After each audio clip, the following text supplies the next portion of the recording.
show your face. Show your face, please, with sugar on top.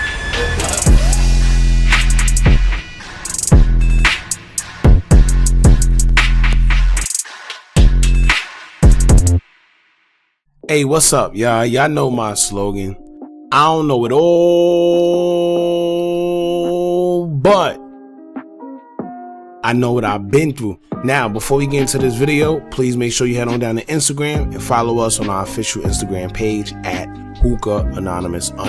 Alright? We're able to be a little more explicit, a little more uncensored, and share content freely without running the risk of having our channel terminated. So, once again, make sure you head on down to Instagram and follow us on our official Instagram page at hookahanonymous_.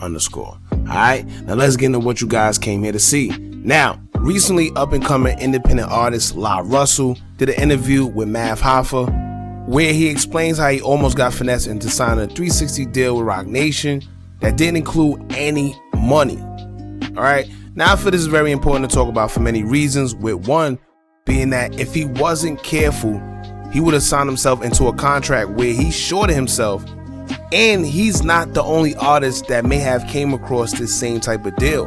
Not to mention, he's not the only artist that actually has one of these deals. Well, actually, he don't have it, but other artists actually have these deals, and you wonder, how did they get themselves into them deals?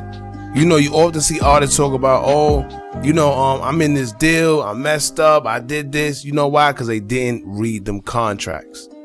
But thankfully, LaRussell did, and then he ended up with good results now, but he opted not to actually go with ROC Nation as a whole.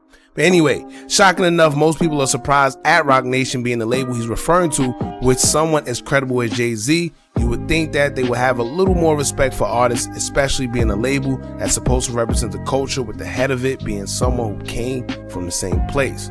But unfortunately, that wasn't the case. Now let's get into what LaRussell said happened. Now when the clip began, you can see LaRussell explaining how ROC Nation did some funny stuff. Right away, Hoffa tried to be politically correct and correct Russell, telling him not to say it was ROC Nation as a whole, but it was a representative. Now, the head of ROC Nation is Jay-Z, along with Desiree Perez, and they're a fairly big company when it comes to the media these days.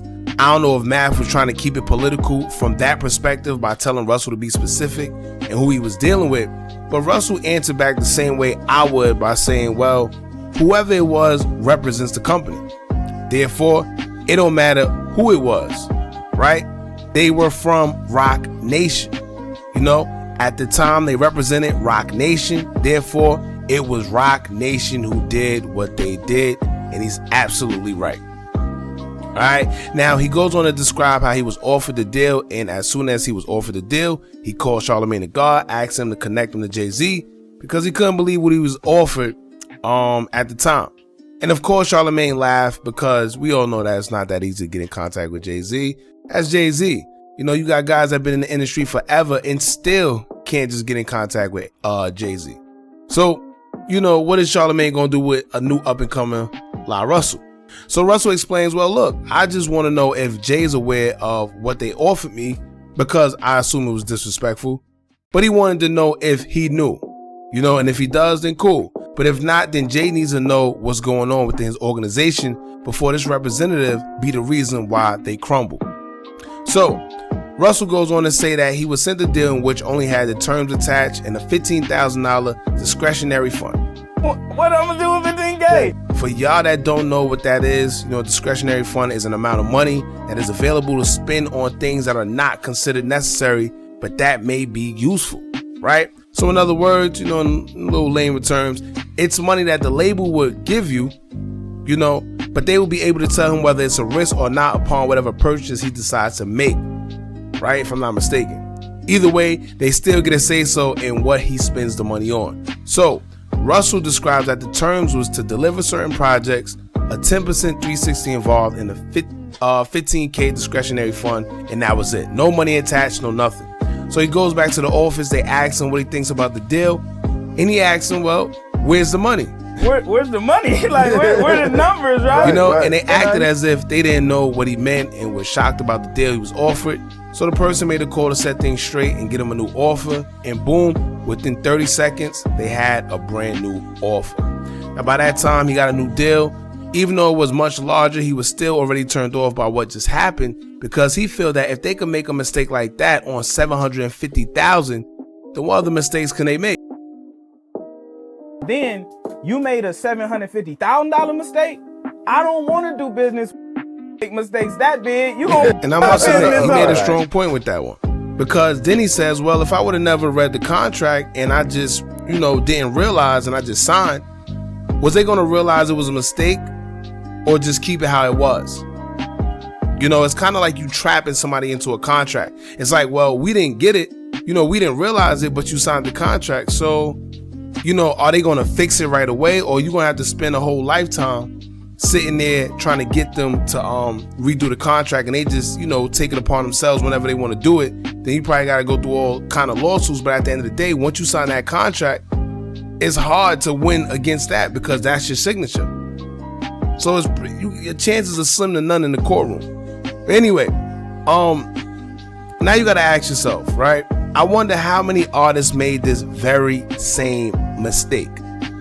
Most rappers will hear that as Roc Nation. They know that Jay-Z is ahead of it. And not to mention, they're hungry, fresh off the street. Any bit of money, or, some people don't even know the term discretionary funds. They probably think that they're going to get that $15K up front, or who knows. But people would jump to that offer because they fresh off the street and take it as an opportunity, in which it is at the time, but in the long run, you lose. So some people are willing to sign without really paying attention to their contract and end up in a bad deal. Y'all see Meek Mill says that he barely made any money off of music and only made about 11 million in 11 years. Right? So what does that tell you? To the average person, 11 million sounds like a lot of money. However, it's not. 1 million a year doesn't make sense when the type of success that Meek had, especially off of that one record. So I forget what's that record name too, by the way. Dreams and some dreams. Y'all know what I'm talking about. Hold on, wait a minute. Y'all thought I was finished that one. But back to LaRussell. So the rep for Roc Nation says that everything was a big mistake. It's just business. Got him a new deal and wanted to act like nothing ever happened. But the real question is this: was it really a mistake? How many of these quote unquote mistakes were made on other artists? In fact, y'all jump in the comments and let me know what y'all think. Do y'all think it was really an honest mistake, or was a label just trying to pull a fast one and finesse him into a bad contract? Personally, I feel that it wasn't no mistake. They just want to see if he was going to catch it. He did. They're like, I bet, let's just give him what we supposed to give him. Because he said within 30 seconds, they had a whole brand new offer. That's 30 seconds. How did you find $750,000 worth of mistake within 30 seconds? Usually when these guys negotiate contracts and offers and things like that, it takes them a while because they got to talk amongst each other. It's a group of people. They come, they see whether the artist is worth this and that. Then they come up with a number, and then once they all, pretty much cool with it, then they offer it. However, he said that offer came back within 30 seconds. And honestly, this is how artists get stuck in these bad deals. I feel they jump at any given opportunity and want to make music, but they turn a blind eye to the business aspect. The music business is just that, a music business. 90% business and 10% music. How many of these old school rappers who we heard have major success and major hit songs, but they still broke to this day now? And you know why? Because they didn't have their business right. Therefore, their labels are getting more money off their songs than they are. Therefore, their labels are still eating off of their songs more than they are. They're not owning their own masters, not owning their publishing, stuck in these weird contracts where they have to fulfill a bunch of albums, or they stuck on that label. They shelved by their labels because they aren't a priority. It's a bunch of things, man. It all boils down to you not having your business right, man. So, LaRussell, he really don't need a deal if you ask me. However, I do understand that a label will help give him that push he needs to be recognized internationally. But when it comes to shows and getting clout and attention and everything, he pretty much got that in the bag. He has a core audience. The man does shows, or was doing shows, out his own backyard and had a big audience. All you got to do if you want is charge people to come in the backyard, or maybe, you know, host a venue, pay them, and then get paid from the door and do your own thing. However, like I said, I do understand when these guys choose to sign. It's just, you know, making sure that you have the right type of contract. That's it. You know, you ain't got to worry about the label middleman and when you independent, but some people decide, you know, it's all up to, you know, the artist. It is what it is. But on another note, man, he better be careful because the last person named Tory Lanez, who refused to sign a Roc Nation deal and put them on the spot for what they was doing, you know, they ended up in a scandal shortly after, and I'm gonna just leave that there. So let's see how this plays out, man. Also, you know, Jaguar Wright, she's been exposing the industry and how they operate, and these label owners and these execs are the people we don't even see, the names that we don't even hear, and the faces we don't even see, or the names we hear but the faces we don't see. You know, either or. But they do a lot of trickery within that music industry, man. I'm just glad he caught it.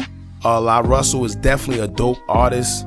You know, I think he has a pretty good future coming in the music game. I just hope he gets treated fairly. And if he do decide to sign to a label, you know, it's the right type of deal.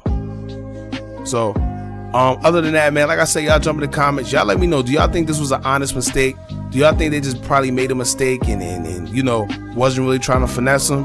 Or do y'all think that they were trying to get a bag off his head? All right, y'all jump in the comments. Let me know how you feel. Don't forget to like, comment, share, and subscribe. Hit that bell so you're notified every time we drop new content. And remember, as long as you keep on watching, I'm going to keep on dropping. And I'm out.